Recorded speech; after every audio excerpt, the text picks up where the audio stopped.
Império Romano versus Bitcoin. Tá essa loucura aí das meninas que não entendem por que os homens pensam tanto assim no Império Romano, né? É óbvio que a gente pensa no Império Romano. Como não? Que pergunta é essa? É claro que a gente pensa no Império Romano. É óbvio, né? Agora também, então, se vocês estão assustados que a gente pensa no Império Romano, então não pergunte também quanto que a gente pensa no Bitcoin. Porque entre Império Romano e Bitcoin, a gente pensa 10 vezes mais em Bitcoin, né? Uma vez que você conhece Bitcoin, você não para mais de pensar em Bitcoin. Bitcoin sempre ganha no Império Romano. Mas sim, meninas, a gente pensa no Império Romano, tipo, que absurdo. Por que a gente pensa tanto no Império Romano? Então não pergunte também quanto que a gente pensa no Bitcoin, porque a gente pensa o tempo todo no Bitcoin. Tá? E uma lição importante que temos do Império Romano e para nossa economia digital aqui, isso daqui é ao longo da história, o famoso denário, que era a moeda do Império Romano, que era lastreada em prata, né? Começou com prata e o que aconteceu?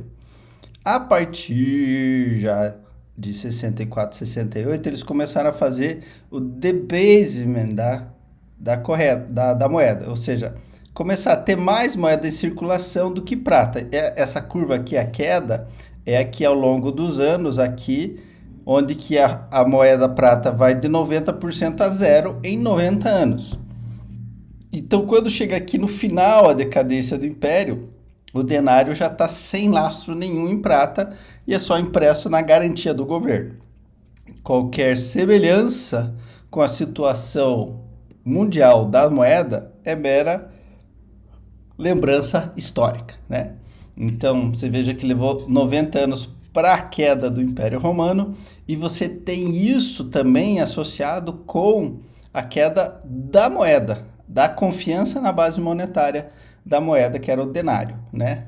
A moeda de ouro romano, onde que eles foram aos poucos tirando a prata e deixando qualquer outro metal no lugar. Tá? Num paralelo aqui, nós teríamos o que? Os Estados Unidos era lastreado em ouro, onde isso acabou com o Nixon em 1971. Então teríamos 52 anos já, onde que viemos aqui zerando a relação monetária, né? A perda do valor do dólar desde essa época aí já está em mais ou menos 95% do poder de compra que é perdido.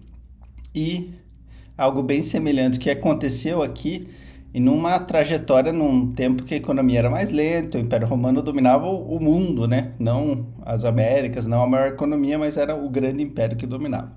Então a economia sempre anda de mãos dadas com a boa política. É o que aprendemos com os romanos e o que se repete infinitamente na história, né? Venezuela, base monetária foi destruída, ninguém confia mais no governo, má política, o povo passando fome. A Argentina também destruída a política, Zimbábue, e assim vai, várias outras economias que estão fragilizadas e hoje o mundo todo imprimindo inflação, ou seja, sabotando a própria base monetária. Em contrapartida, nós temos aqui o Bitcoin, que é uma moeda inversa à inflacionária, porque a base de emissão dela é limitada, e ainda que ela tenha uma emissão muito pequena a cada 10 minutos, a adesão da procura da moeda é muito maior do que a sua emissão. Então ela tem um caráter assim deflacionário, onde que o poder de compra dela, ao longo da história, aumenta e não diminui, né? Então ela tinha um poder de compra em 2013 de 121 dólares e hoje está em 26 mil dólares. Isso é a grande lição que temos com a história do mundo base monetária. Sempre o mundo acaba rodando nesse padrão aqui, onde vai entre o padrão Fiat, ou seja, que é só confiança no governo, voltando para o padrão de metais nobres, né, que é ouro, prata e por aí vai.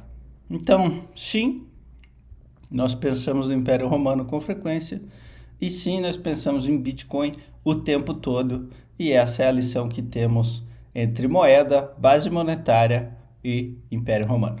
Grande abraço, tchau, tchau.